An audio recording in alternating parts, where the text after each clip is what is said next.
Prutas at oatmeal. For the longest time, we thought they are the healthiest. But alam nyo ba, sa merong mga diabetes, ay pwedeng makapagpapalala yung pagkain natin ng prutas kapag tayo ay meron ng diabetes. That's our topic for today's Beginners Monday for our LCF Lifestyle Talk with yours truly, Dr. Josephine Grace Rohotan. At yun yung itatakol natin today. Ano ba ang nasa prutas at ano ang nasa oatmeal? At paano ito nakakapagpalala ng diabetes. So, when it comes to diabetes management, alam na natin na kailangang iwasan ang mga matatamis. Alam na natin na hindi na tayo nag-aasukal.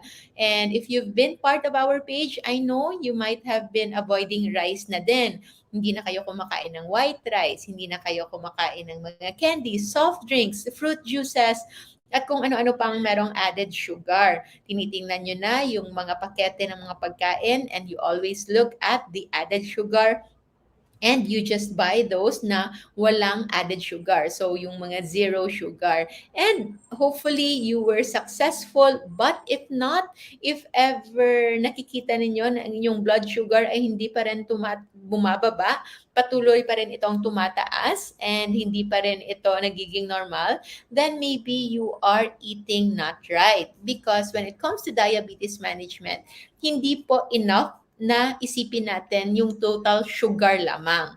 Kasi when it comes to food, yung mga nutrition facts na yan, usually nakalagay dyan total carbs and then sugar. So say for example, merong isang pakete ng biskwit na yung nakalagay dyan, yung total carbs niya ay 50.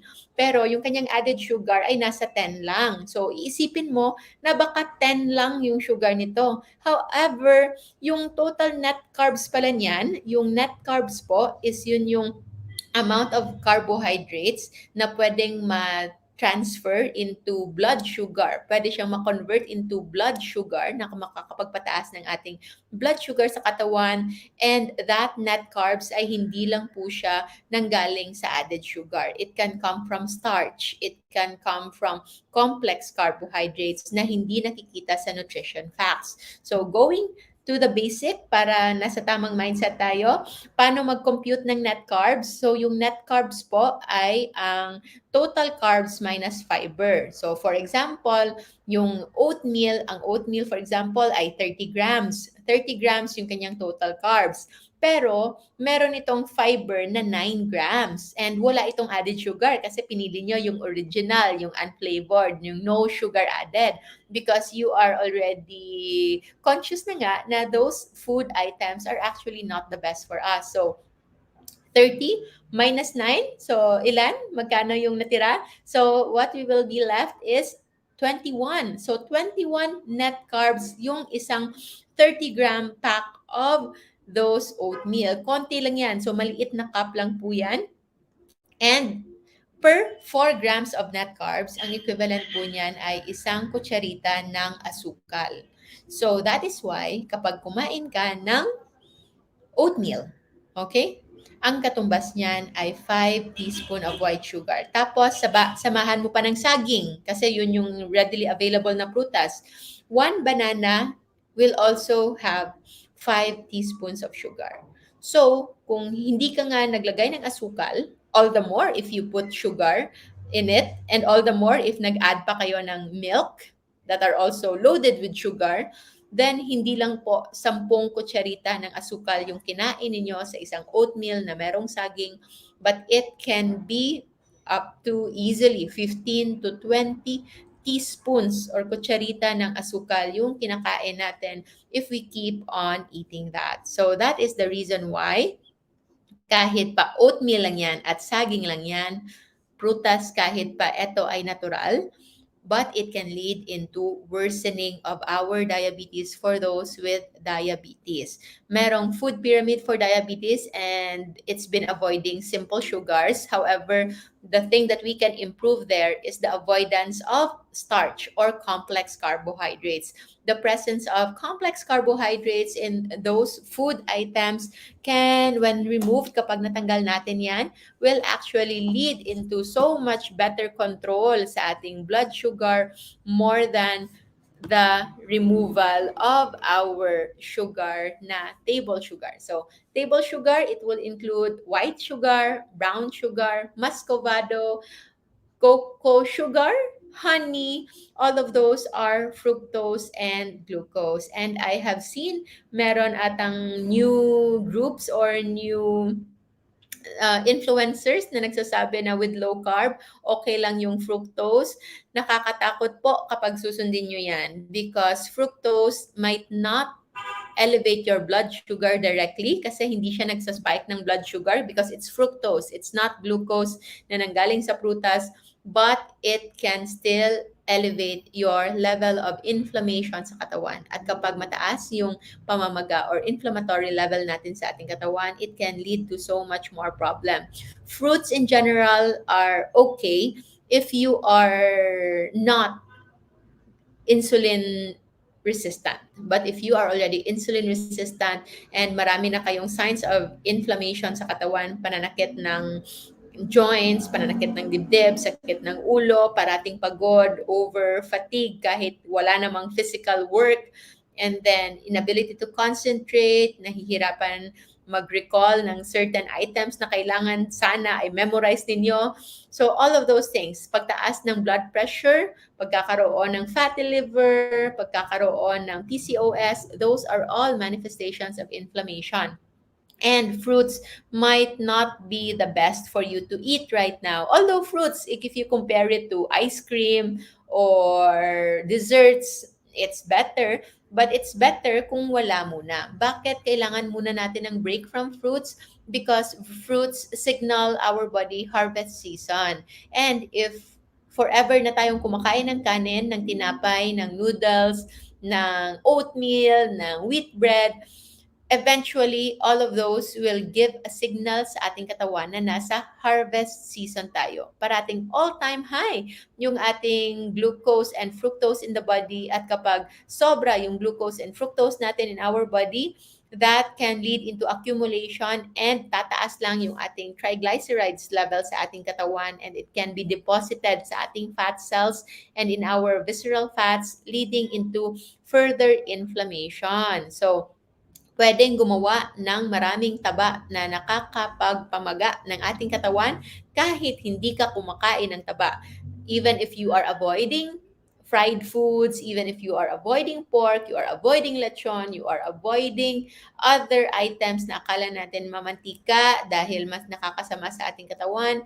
But if you see that your triglycerides are very high, your VLDL are very high, your liver enzymes are also high, at meron pang nakikitang fatty liver sa inyong ultrasound, then it might be that you are consuming too much glucose and the silent fructose that can kill us. I have a personal experience with that kasi yung papa po namin, 30 years na siyang diabetic before and 5 years siyang nag-i-insulin na. He is very, very religious sa kanyang pag-stick sa kanyang insulin levels and also monitoring every day. Wala na siyang nararamdamang sakit kasi sanay na siyang mag-prick ng kanyang sarili to check his blood sugar. And that's what he noticed. Kapag parati siyang kumakain ng prutas, hindi tumataas yung kanyang blood sugar. That's why he keeps on eating just fruits every day. Guyabano, saging, mangosteen, and all of those fruits every day. Parang ilang kilo ata yung nauubos niya day in, day out. Only after 5 years, he was diagnosed with liver cirrhosis and eventually nagkaroon ito ng liver cancer. Because fructose is a silent killer and yung number one niyang aatakihin is yung atay natin. And when our liver, kapag yung atay na natin ay naapektuhan, then everything else will eventually get damaged because our liver is our highly metabolic organ at ito yung nagke-cleanse supposedly ng mga toxins na kinakain natin, nagpo-process ng lahat ng chemical, gamot at pagkain pinapasok natin sa ating katawan. And when our liver is already problematic, then that is where the problem will just start to accumulate. Good news though, yung liver natin, as much as it is the first one to be easily damaged, madali rin po siyang naaayos. But we just have to give it a break. So give it a break from glucose and fructose load.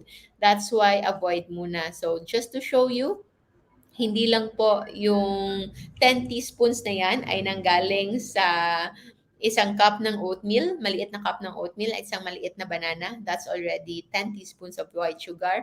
Kung kumakain kayo ng isang pandesal o isang sliced bread, yung equivalent din po niyan when it comes to net carbs. Again, our net carbs is total carbs minus fiber. Ang equivalent niyan ay nasa 5 teaspoons of white sugar din and 1 cup of rice. Kapag nagra-rice kayo, it's already equivalent to 10 teaspoons of white sugar. And for others naman nagsasabing kamote na lang. So 1 kamote, small kamote, or patatas is still equivalent to 5 teaspoons of white sugar. So kung lahat ng yan, bawal, ano na lang yung kakainin? You can have many vegetables that you like, green leafy vegetables, sardines, fish, eggplant, and of course, meat. So, wag kayo magpapadala na wala na kayong makain. Just omit the ones na nasa caution and danger list and just start with simple low-carb meals. So, simple low-carb meals would just be egg, pwedeng meat, seafoods. You can also have chicken, pork, fish, kahit anong meat. The more natural, the better.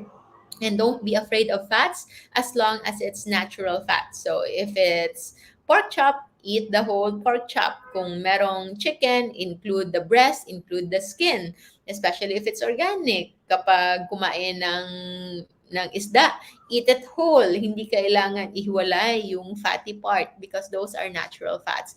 Kapag kumain ng itlog, hindi kailangang ihiwalay yung yellow. The yellow part of the egg is good. It's okay. And then you start with your low carb nutrition. Always make sure that you have ample amount of salt para hindi kayo magkaroon ng electrolyte imbalance.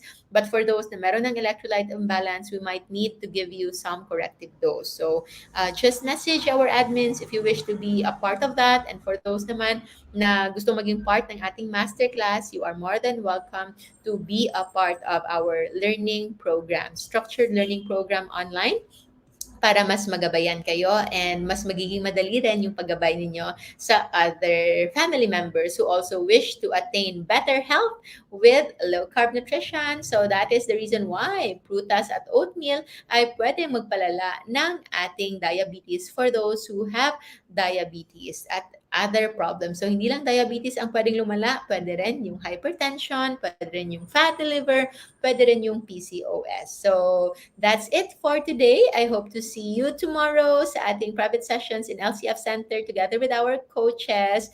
Maraming salamat for being here. And for those na malapit sa Boracay, I hope you can have your vacation in Boracay and I'll see you there for our LCF Boracay Meet and Greet. And on December 4, it's our Christmas get-together and meet and greet part 2 for this year, 2022 in LCF Center Ortigas. It's going to just be limited para hindi tayo mag-overcrowd. And just message our admins para maka-reserve kayo ng inyong slot. And of course, on December 6, if it's not enough yet, if meron pa kayong gustong kailangan i-adjust when it comes to your diabetes medications, we will have a diabetes type 2 intensive course. For 2 hours, you will learn everything that you need to learn when it comes to diabetes management with low-carb nutrition and fasting. And for more details, you can visit www.jgrtanmd.com for more or message our admins in these numbers.